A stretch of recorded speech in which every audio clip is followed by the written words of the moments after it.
Kalau korang tak ada degree, korang still boleh kerja US. Ni cara dia. Hai, saya Aiman, aka Aiman Amerika, seorang industrial hygienist yang bekerja di California.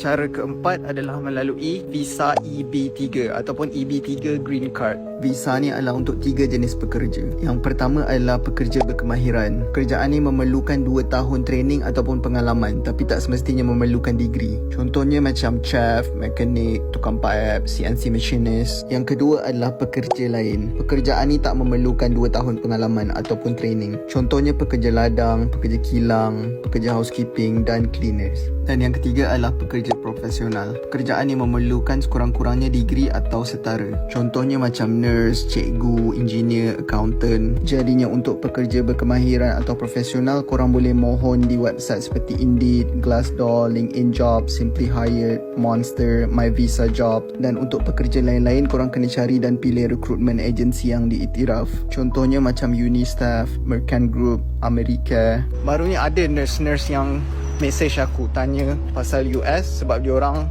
di offer peluang untuk bekerja di US. Apparently US tak cukup nurse. So tu yang diorang cari nurse-nurse daripada negara lain untuk bekerja di US.